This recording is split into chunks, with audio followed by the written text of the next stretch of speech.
Assalamualaikum dear viewers, members and students. Raja Mohammad Saddique certified dermatologist and cosmetologist Taiwan. Students, आज का lecture आप तमाम beauticians और स्टूडेंट्स के लिए बहुत ही अहमियत का हामिल होगा, क्योंकि आप तमाम स्टूडेंट्स और ब्यूटिशियंस ने, खासतौर पर पाकिस्तान के तमाम ब्यूटिशियंस और स्टूडेंट्स ने बहुत सारे mega events, one day beautician classes, institutions में पढ़ा, सुना और देखा होगा कि स्किन पॉलिश के कितने ज़्यादा बेनिफिट हैं, और आपने skin polish, skin bleach, organic skin polish जैसे बहुत सारे नाम और ब्रांड सुन देख रखे होंगे। आज का लेक्चर आप तमाम लोगों के लिए इम्पोर्टेंट है जिन्होंने ये सारी बातें ऑलरेडी सुन और देख रखी हैं।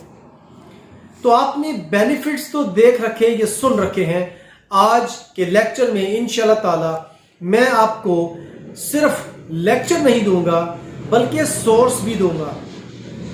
वो तमाम स्टूडेंट्स जो इस लेक्चर को सुनने के बाद ये जानना चाहें कि सर हमें सोर्स भी बताइए कि किस रिसर्च में, किस स्टडी में ये साबित हुआ है, तो वो मुझे कमेंट कर सकते हैं या डायरेक्टली कॉल और व्हाट्सएप कर सकते हैं, उनको सोर्स प्रोवाइड किया जाएगा।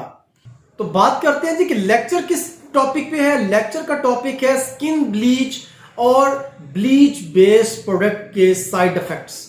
स्टूडेंट्स, स्किन ब्लीच या ब्लीचिंग बेस्ड प्रोडक्ट्स का इस्तेमाल स्किन के ऊपर मौजूद जो डार्क स्पॉट्स हैं उनको कम करने के लिए या स्किन के कलर को फेयर करने के लिए, गोरा करने के लिए इस्तेमाल किया जाता है। जिस तरह के स्किन ब्लीच या स्किन ब्लीच बेस्ड प्रोडक्ट्स में सोप, क्रीम्स, नाइट क्रीम्स और इसके साथ साथ फेशियल की फॉर्म में भी प्रोडक्ट्स मार्केट में अवेलेबल हैं जो कि स्किन लाइटनिंग के तौर पर यूज की जाती हैं। इसके अलावा ऐसी प्रोडक्ट्स में टैबलेट्स फॉर्म में अवेलेबल है और इंजेक्शन फॉर्म में भी ये मार्केट में अवेलेबल है, और साथ ही साथ स्किन लाइटनिंग के लिए लेजर थेरेपी जैसे ट्रीटमेंट्स भी मार्केट में मौजूद हैं। स्टूडेंट्स, स्किन ब्लीच का एक भी फायदा गारंटेड तौर पर मौजूद नहीं है।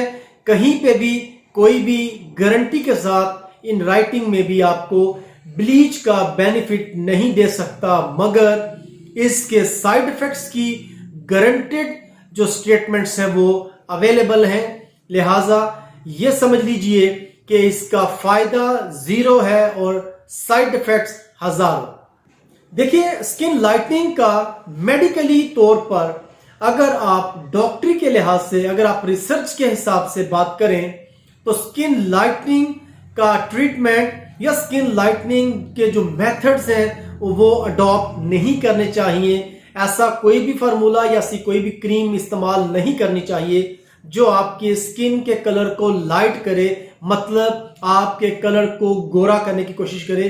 ऐसी प्रोडक्ट्स का इस्तेमाल हरगिज नहीं करना चाहिए। ये डॉक्टरी कहती है, ये रिसर्च कहती है। How skin bleaching works. Skin bleach काम कैसे करती है? स्टूडेंट, स्किन ब्लीच हमारी बॉडी में पाए जाने वाले मेलानिन की प्रोडक्शन को कम कर देती है, क्योंकि मेलानिन बेसिकली क्या है? मेलानिन हमारी बॉडी में सेल से मिलकर बनती है, और वो सेल्स जो कि पिगमेंट सेल्स कहलाते हैं, जो कि मेलानोसाइट्स से बनते हैं। अगर आप इसको स्किन पर इस्तेमाल करते हैं, जिसे हम स्किन ब्लीच कहते हैं, तो वो इन मेलानिन की प्रोडक्शन को मुतासर करती है, डैमेज करती है। हमारी जिल्द में मेलानिन की जो मिकदार है वो बेसिकली जेनेटिक्स जो डिटरमाइन करते हैं, सेट करते हैं, मुकर्रर करते हैं। लेकिन कुछ केसेस में जो मेलानिन की प्रोडक्शन है वो ऐसे लोग जिनकी स्किन का कलर बहुत डार्कर होता है, उनमें बेसिकली मेलानिन की जो प्रोडक्शन है वो बहुत ज्यादा होती है। इसके साथ साथ अल्ट्रावायलेट रेज और एटमॉस्फेयर जो है वो भी इस पे असरअंदाज होता है, और सर्टन जो केमिकल्स हैं, कुछ ऐसे केमिकल्स का इस्तेमाल भी जो मेलानिन है इसकी प्रोडक्शन को बढ़ाता या मुतासर कर सकता है। इसके साथ साथ हार्मोनल चेंजेस जो हैं वो भी जो मेलानिन है उसकी प्रोडक्शन में बहुत असर अंदाज होते हैं। इसके साथ साथ जब भी आप कोई भी ऐसा जो लाइटनिंग प्रोडक्ट है या ब्लीचिंग प्रोडक्ट जब आप अपनी स्किन पर इस्तेमाल करते हैं, जैसे कि अक्सर लोगों को देखा गया है कि वो हाइड्रोकोनिन नाम का जो स्टीरॉयड है वो इस्तेमाल करते हैं, जो कि एक ब्लीचिंग इंग्रेडिएंट है बेसिकली, जो कि आपको बहुत सारी जो कह लीजिए कि मेडिसिन हैं ट्यूब फॉर्म में जो क्रीम्स आती हैं उनमें मिल जाएगा। और हाइड्रोकोनिन के नाम से भी आपको ये प्रोडक्ट जो मिल जाती है। इसके अलावा लाजमा के नाम से भी ये मार्केट में अवेलेबल है। तो जब भी आप ऐसी को क्रीम इस्तेमाल करते हैं जिसमें हाइड्रोकोनिन या ब्लीचिंग बेस्ड जो प्रोडक्ट होती है वो आपके जो मेलानोसाइट्स हैं उनकी प्रोडक्शन को मुतासर करती है, डैमेज करती है, जिससे कि आपकी स्किन का कलर जो है वो लाइटर होना शुरू हो जाता है। Skin bleaching side effects. A number of countries have banned the product containing bleach. ऐसे बहुत सारे ममालिक मौजूद हैं जिन्होंने ब्लीचिंग बेस्ड जो प्रोडक्ट्स हैं इनकी कंजम्पशन, इनका इस्तेमाल या इनकी खरीदो फरोख्त पर पाबंदी लगा दी है। चूंकि ब्लीचिंग प्रोडक्ट्स से बहुत सवियर किस्म के जो साइड इफेक्ट्स हैं वो देखे गए हैं, स्टडी किए गए हैं। 2006 की स्टडी है जिसमें कि food and drug administration FDA की, जिसका सोर्स भी आप मुझसे हासिल कर सकते हैं, उन्होंने इस चीज को स्टडी किया और इसका बकायदा आर्टिकल डिक्लेयर किया जिसमें बताया गया है कि स्किन ब्लीचिंग कितनी सवियर किस्म के साइड इफेक्ट्स कॉज करती है। इसलिए OTC ओवर द काउंटर ऐसी प्रोडक्ट्स की सेल को कंप्लीटली बैन कर दिया गया। और ह्यूमंस के लिए देखा गया है स्टडी में बकायदा तौर पर कि ह्यूमंस के लिए इसके बहुत ज्यादा मुज़र असरात हैं। तो आसान लफ्जों में अगर आपको बताया जाए तो इसके बेनिफिट जीरो हैं और साइड इफेक्ट मिलियंस और थाउजेंड्स में आप उसको कैलकुलेट कर सकते हैं। Mercury poisoning.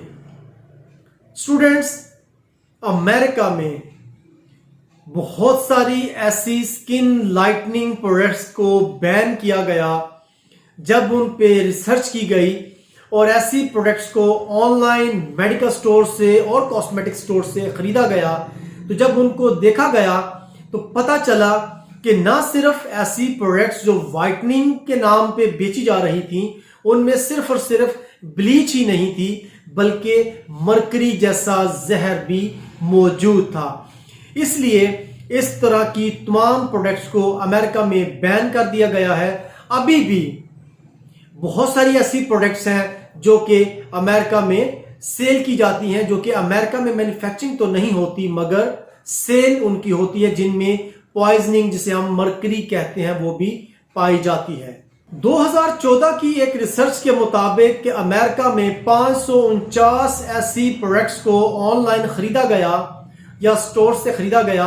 जब उसमें देखा गया तो 12% ऐसी उसमें प्रोडक्ट्स थी जो कि मरकरी कंटेन किए हुए थी, जिनमें मरकरी मौजूद थी और वो अमेरिका जैसे कंट्री में भी बन रही थी। तो स्टूडेंट्स, मकसद आपको बताने का, ये रिसर्च का सोर्स, इसका भी आप 2014 की जो रिसर्च है इसका भी सोर्स आप मुझसे हासिल कर सकते हैं।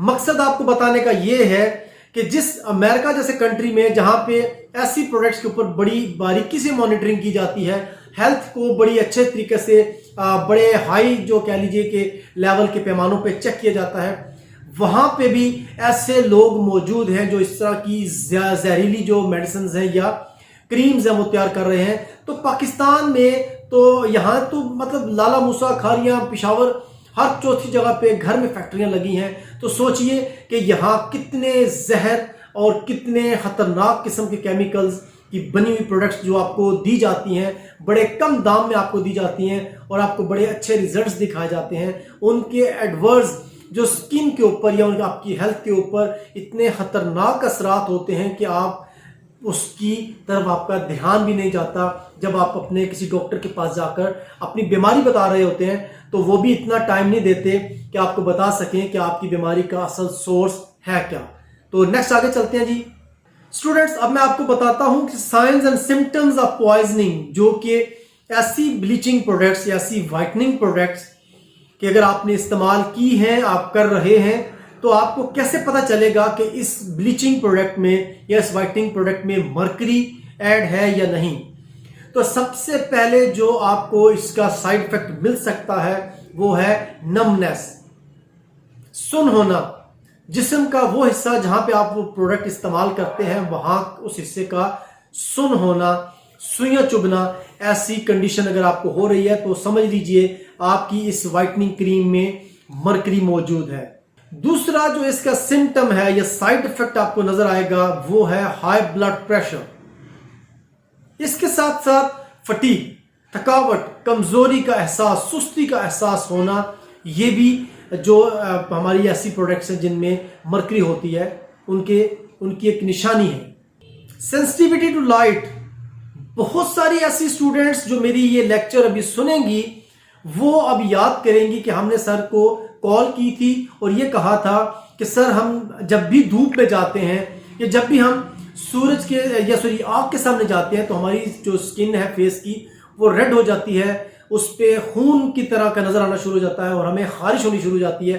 तो ये अगर कंडीशन आपको हो रही है तो समझ लीजिए कि जो वाइटनिंग क्रीम या स्किन लाइटनिंग क्रीम आपने इस्तेमाल की है उसमें मरकरी 100% मौजूद है। न्यूरोलॉजिकल डिसऑर्डर्स या प्रॉब्लम्स जैसे कि ट्रॉमर, इरिटेबिलिटी, इरिटेशन जिसे हम कह सकते हैं, मेमोरी लॉस, ऐसी कंडीशन कि जिसमें इससे आपकी मेमोरी का भी ज़या होता है, आपकी याददाश्त पे बहुत बुरा असर पड़ता है, हर वक्त इरिटेशन रहती है और ट्रॉमर, कपकपाहट, ठीक है जी, ये इसकी न्यूरोलॉजिकल कह लीजिए कि इलनेस है या डिजीज है अगर आप जो बहुत ज़्यादा देर तक इस्तेमाल करते हैं जो मरकरी बेस्ड प्रोडक्ट्स हैं, अगर आप इनका इस्तेमाल करते हैं तो। और लास्ट में इसका जो साइड इफेक्ट आपको मिलेगा मरकरी बेस्ड प्रोडक्ट का वो है किडनी फेलियर, गुर्दे की खराबी, गुर्दे के मसाइल। डर्माटाइटिस, स्टूडेंट्स डर्माटाइटिस एक जिल्द की बीमारी है, एक स्किन की बीमारी है, जबकि स्किन ब्लीचिंग प्रोडक्ट्स या मरकरी कंटेनिंग प्रोडक्ट्स या स्किन लाइटनिंग प्रोडक्ट्स जो हैं उनकी वजह से डर्माटाइटिस जो है वो कॉज करता है, क्योंकि इसमें जो सब्सटेंसेस होते हैं, जो बेसिकली एसिड्स होते हैं, वो हमारी स्किन के बैरियर को बहुत बुरी तरह से मुतासर करते हैं।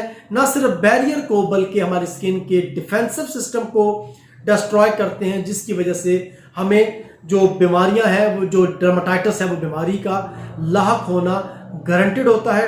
और इसके सिम्टम्स क्या क्या होते हैं वो भी मैं आपको बता देता हूं, स्क्रीन पे प्रिंट भी कर देंगे ताकि आप उनको नोट कर सकें।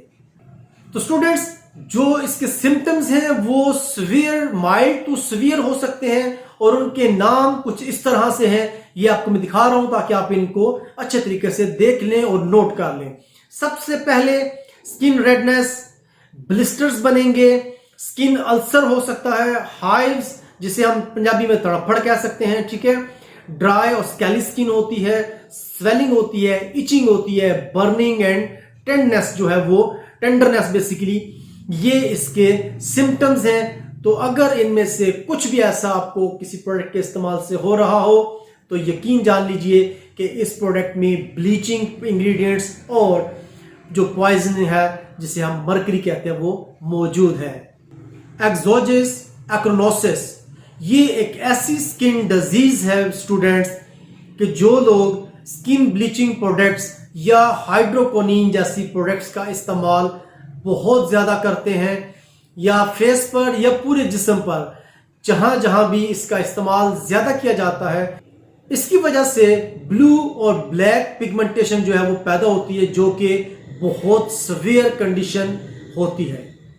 स्टीरॉयड एक्नी, स्टूडेंट्स वो तमाम ब्लीचिंग प्रोडक्ट्स जिनमें कॉर्टिकोस्टीरॉयड पाया जाता है या शामिल होता है वो स्टीरॉयड एक्नी कॉज कर सकती है, क्योंकि जो बेसिकली स्टीरॉयड एक्नी है वो चेस्ट पे होती है, ठीक है, लेकिन इसके साथ साथ नेक पे, आर्म्स पे, बैक पे और जिस्म के डिफरेंट पार्ट्स पे भी ये एक्नी नुमाया हो सकती है।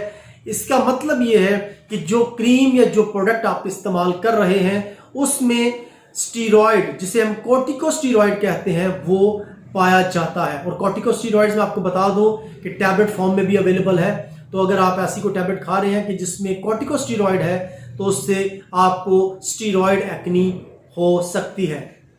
और आप में से वो तमाम स्टूडेंट्स जानना चाहते हैं कि ये एक्नी जो जिसको हम स्टीरॉयड एक्नी कहते हैं इसमें क्या कुछ होता है, तो वो ये स्लाइड मुलाहिजा कर लीजिए और चाहे तो इसको अपने पास लिख भी लीजिए। तो सिम्टम्स क्या है? इसमें आपको white heads and black heads होते हैं। स्मॉल रेड बम्प्स जो है वो इसमें आपके फेस पे या जिस्म पे नुमाया होते हैं। लार्ज पेनफुल रेड लंप्स हो सकते हैं और एक्नी स्कार्स इसके नुमाया जो है वो सिम्टम्स में से सिम्टम्स कहलाते हैं। जी तो स्टूडेंट्स, ये थे कुछ साइड इफेक्ट्स जो कि मुख्तसरन लेक्चर को रखने के लिए मैंने आपके साथ शेयर किए। इसके अलावा भी इसके बहुत सारे साइड इफेक्ट्स हैं। इसके अलावा इसके किडनीज के ऊपर बहुत साइड इफेक्ट्स हैं जो कि मैंने आपके साथ अभी शेयर नहीं किए। याद रखिए कि स्किन लाइटनिंग प्रोडक्ट्स का इस्तेमाल हरगिज फायदेमंद नहीं है, क्योंकि अल्लाह रब्बुल इज़्ज़त की ज़ात ने कुरान में फरमाया है कि किसी गोरे को किसी काले पर, किसी काले को किसी गोरे पर कोई फोकियत हासिल नहीं है। तो अगर हमारे अंदर ईमान मौजूद है तो हमें ऐसी कोई भी प्रोडक्ट इस्तेमाल करने की कोशिश नहीं करनी चाहिए जो कि रंग गोरा करने का दावा करती हो। दूसरी बात वो याद रखिए स्टूडेंट्स कि जो स्किन ब्लीच प्रोडक्ट्स हैं ये pigmentation, ageing spots, liver spots, heat burn या सन बर्न की वजह से होने वाले स्पॉट्स के ऊपर सिर्फ उस स्पेसिफिक एरिया के ऊपर काम के लिए बनाई गई है, जो कि 100% मेडिकेटेड और केमिकल मसनूआत है। लेकिन वो OTC FDA रिकमेंड करता है कि OTC over the counter sale नहीं होनी चाहिए, बल्कि एक अच्छा स्पेशलाइज्ड डर्माटोलॉजिस्ट जो है उसकी प्रिस्क्रिप्शन पे ही वो जानी चाहिए। और वो डर्माटोलॉजिस्ट भी वो जो इस चीज़ को ज़रूरी समझे कि वाकई में इस मेडिसिन की आपको ज़रूरत है, और आपको न सिर्फ ज़रूरत है बल्कि आपको डोज भी रिकमेंड करे और आप उसकी डोज के ऊपर अमल पैरा होकर उसको इस्तेमाल करें और स्पेसिफिक टाइम के लिए इस्तेमाल करें, ना कि उसको वाइटनिंग के लिए या 2, 4, 6 महीनों के लिए इस्तेमाल करना शुरू कर दें। तो प्लीज़ अपने सेहत के साथ, अपने आप के साथ मजाक बंद कर दीजिए, क्योंकि आज जो आप हार्ट अटैक देखते हैं, यंग एज के लोग मर रहे हैं, आज आप जो बीमारियां देख रहे हैं औरतों में, मर्दों में, वो इन्हीं चीज़ों की वजूहात है कि जिन्हें हम समझ नहीं रहे होते या समझना नहीं चाहते, हम उन्हें इग्नोर करते हैं और वो हमारे लिए बहुत बड़ी बीमारियों का सबब बनती हैं। तो स्टूडेंट्स प्लीज़, ब्लीच के कोई फायदे नहीं है, ब्लीच का कोई बेनिफिट नहीं है। इसके ऊपर जो रिसर्च वो मौजूद है और आपको जो मैंने अभी लेक्चर दिया है, इसके 2 सोर्स जो कि मैंने आपके साथ शेयर किए हैं, वो आप जब चाहे मुझसे डिमांड कर सकते हैं। चूंकि मैं वैसे भी लिंक शेयर कर सकता था, लेकिन इसलिए नहीं कर रहा। ये सिर्फ उन्हीं को दिया जाएगा जो इस लेक्चर को मुकम्मल सुनेगा। डेफिनेटली उसके अंदर सीखने की उसको शौक होगा, तो सीखने वाले को सिखाने के लिए मैं बैठा हूं। इसलिए इस लेक्चर को ज्यादा से ज्यादा लोगों तक शेयर कीजिएगा। सवालात जो भी हो वो जरूर पूछिएगा ताकि मैं आपकी रहनुमाई कर सकूं। अगर आपको कहीं पे भी कोई पिगमेंटेशन का मसला है या आपके स्किन के ऊपर कोई स्पॉट्स है, तो प्लीज वो आप मुझसे डिस्कस करिए या अपने किसी भी अच्छे डर्माटोलॉजिस्ट से डिस्कस करिए। पहले हिस्ट्री दीजिए, मुकम्मल डिटेल में अपने मसले को डिस्क्राइब कीजिए, समझिए और समझने का मौका दीजिए, ताकि जरूरी हो तो आपको इलाज रिकमेंड किया जाए, ना जरूरी हो तो आपको सिर्फ और सिर्फ स्केड्यूल सेट कर दिया जाए खाने पीने का, आपको ऐसे फ्रूट्स और विटामिन की तरफ रिकमेंड कर दिया जाए ताकि आप नेचुरली अपने आप को जो है वो रिपेयर कर सकें। तो अगर ये बातें समझ आ चुकी हो, लेक्चर पसंद आए तो जरूर शेयर कीजिएगा। अपनी दुआओं में याद रखिएगा। Take care. अल्लाह हाफिज।